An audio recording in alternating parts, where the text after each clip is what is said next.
Okay, hello, welcome back to the next video. I just want to give a quick disclaimer. I am sick. I have a strep throat and apologize if I sound a little bit funny. Just sort of voice over around 10 minutes of footage that I compiled down from like 10 hours worth of footage. Appreciate your patience and I hope you enjoy this quick time-lapse art process video. Let's get into it. Thank you again. Okay, so when I first started on this project, I initially just wanted to draw trees, and it was mainly because I would always get inspired by social media artists like Loish, and Loish always brought some sort of life and just sort of surrealism to her art pieces, especially when she drew trees that look sort of lifelike, but also very mysterious, I would say.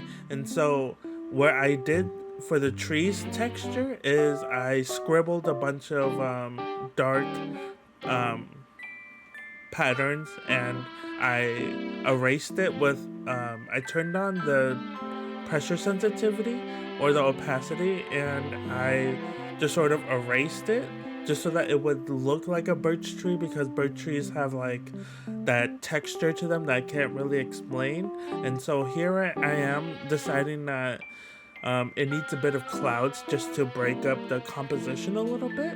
And right now I decided just trying to really figure out how to make it look like a birch tree, because different colors just sort of break up the focal point, or not focal point, the depth.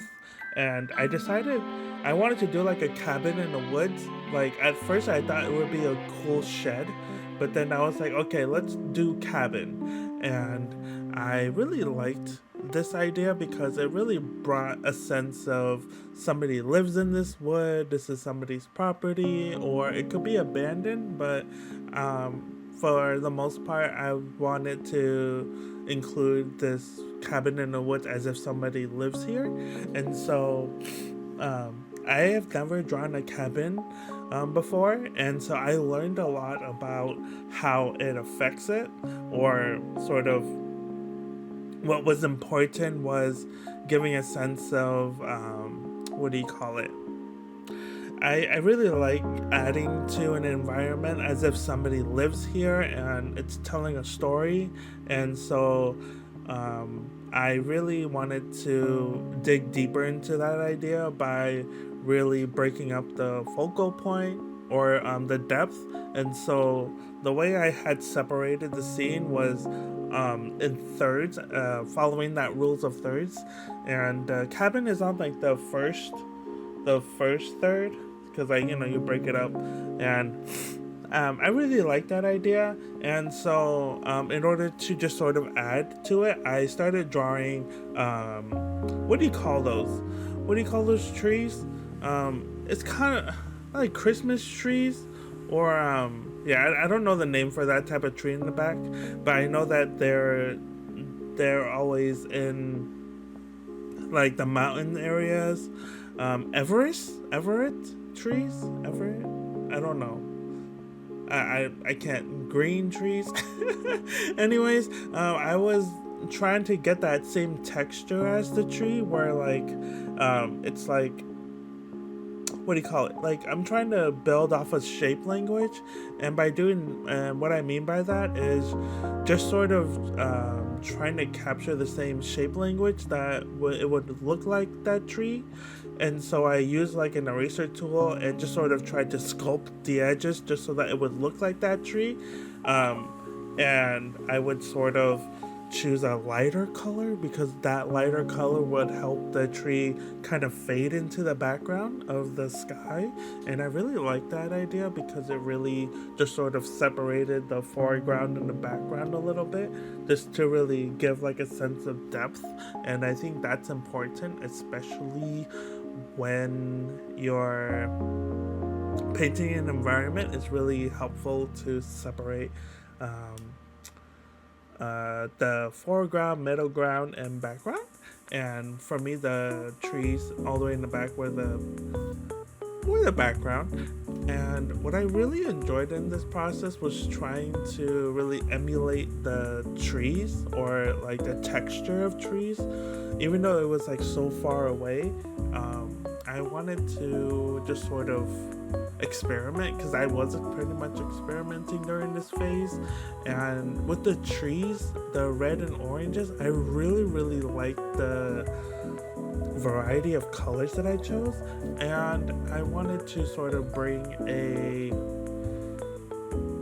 open-mindedness to them, because I know that it's not going to be the first time I draw trees, but I did struggle a lot with trying to sort of separate the bunches of trees, because I felt like they became one blob of color, and I felt like I could have done justice to them by really just sort of digging deeper into the details, but I felt like I didn't want to do that, because in the future I can always draw more trees and try to figure it out then. But I really just wanted to experiment and build my confidence and just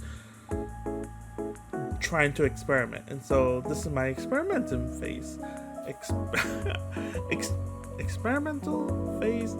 I really tried to sort of choose colors for the trees, like the not the leaves but the branch itself, to sort of stand out but also blend into the leaves, because if I chose a color that was too dark, your eye would immediately go into it. But the colors of the colors of the branch for the tree that I chose kind of did both. It served its purpose of blending into the trees without standing too much or popping out at the viewer too much. And besides that, I chose a color for the what do you call it, that space in between the ground and where the leaves start forming.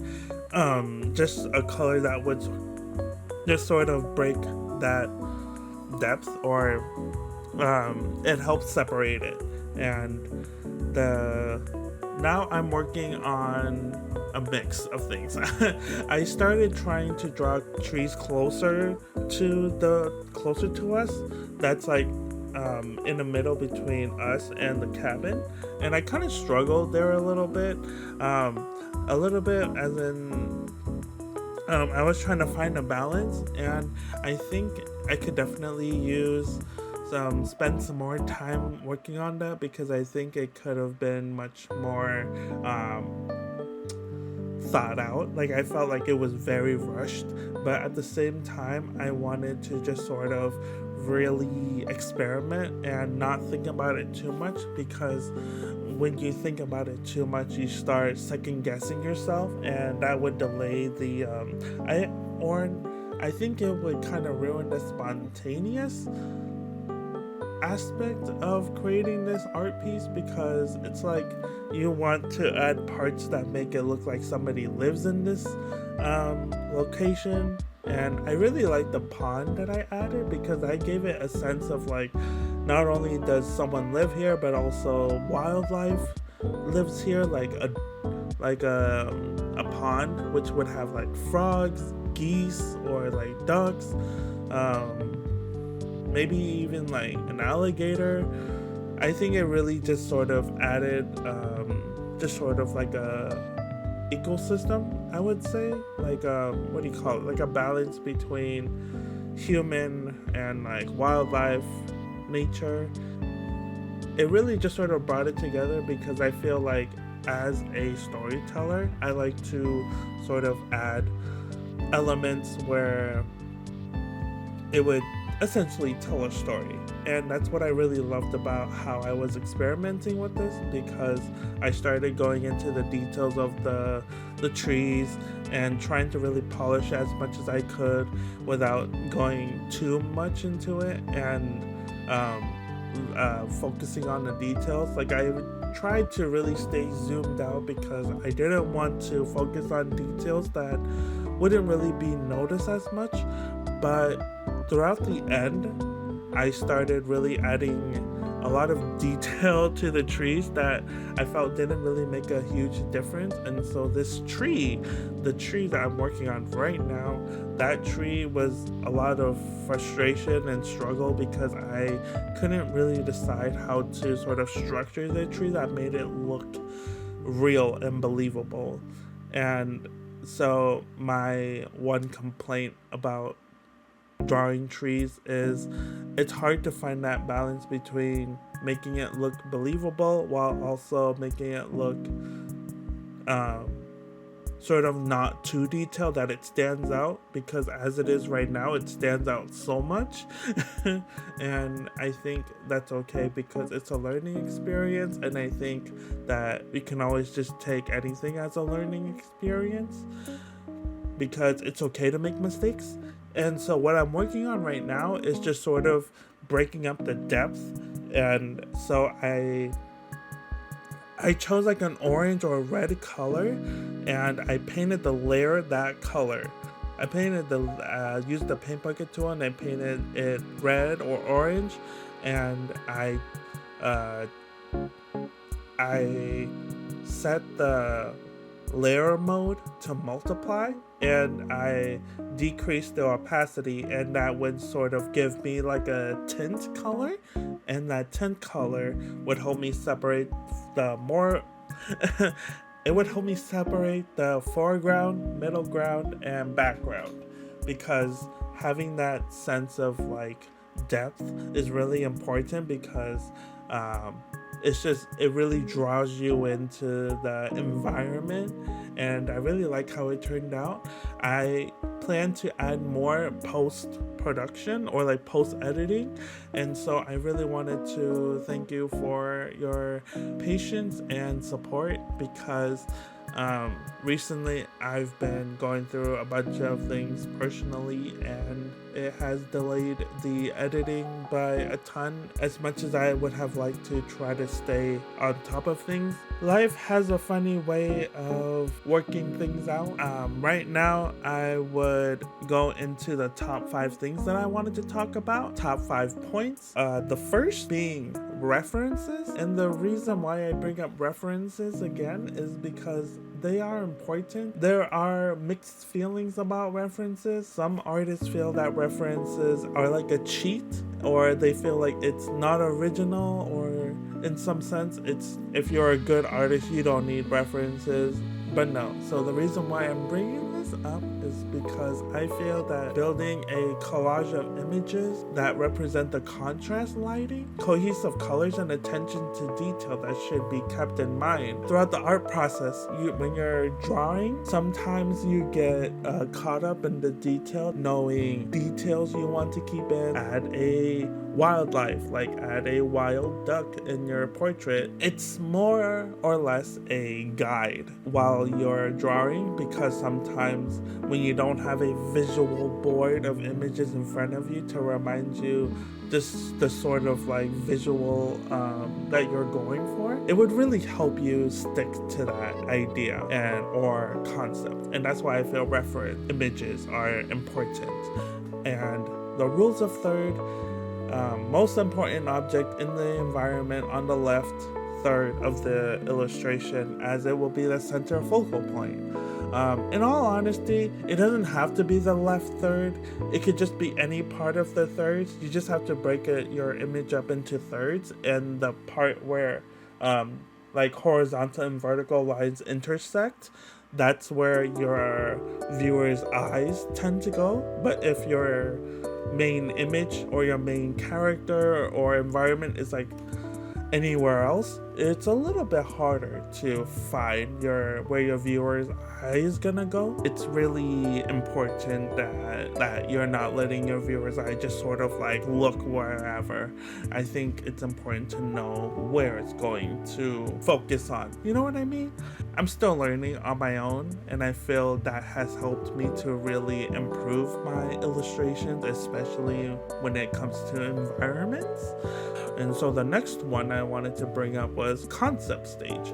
And this is where you establish the focal point, perspective, and reinforcing the foreground as well as background elements to ensure depth. Artists tend to use the focal point. So they use the branch of the trees because it's in a forest.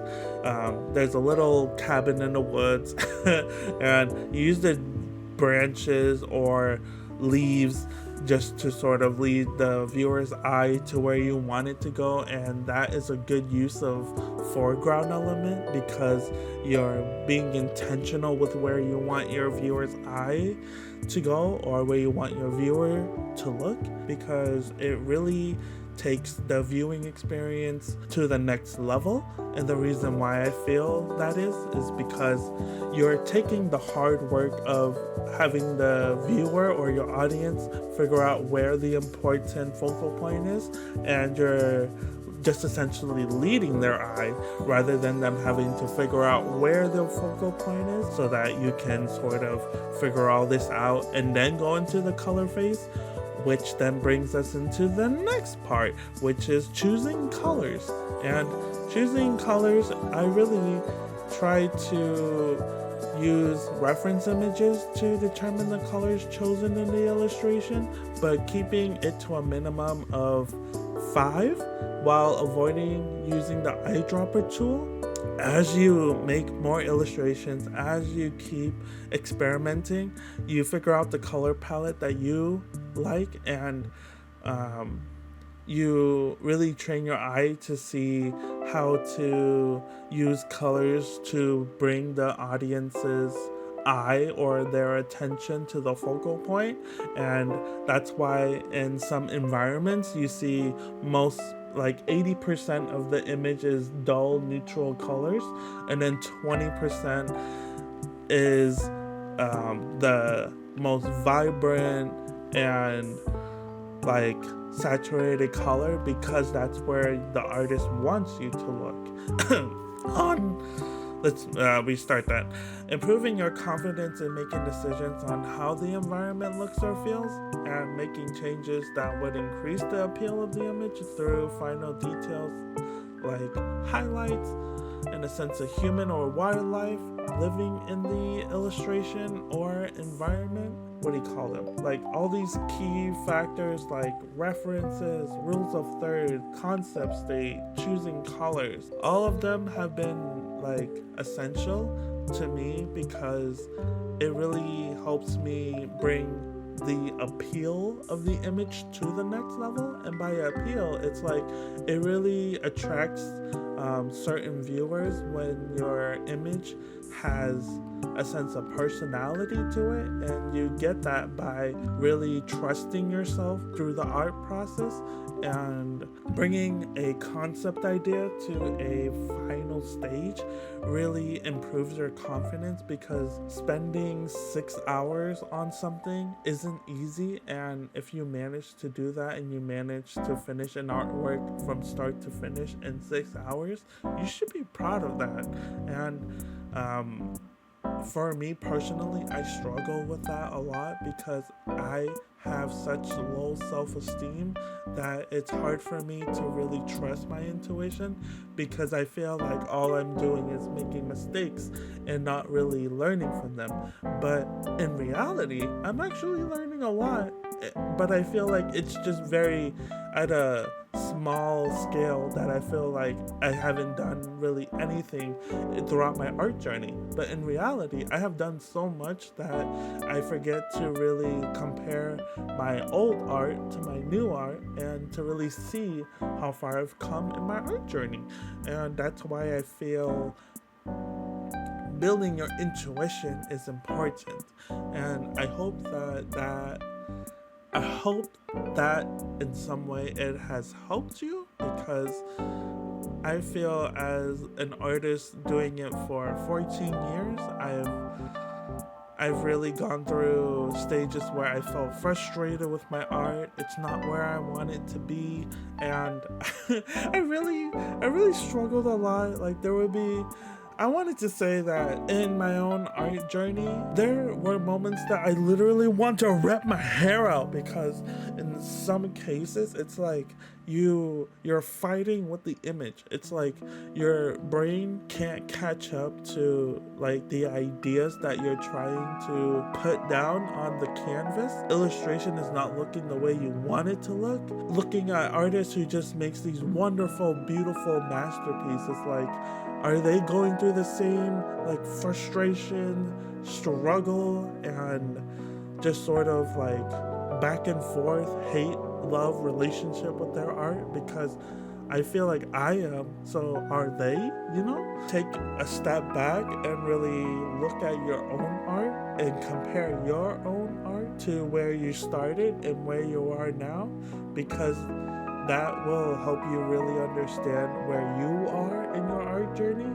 Add an object or something that you love, say whether it be wildlife, color, or building, or a character that you like, because making the art process a fun and enjoyable experience will increase the appeal of the art, because you're adding a bit of your own soul into your art, and that brings it to the next level. If you don't know, I stream on Twitch. I mostly stream art, so it's mostly art and a variety of games. And if you enjoy that, come on over.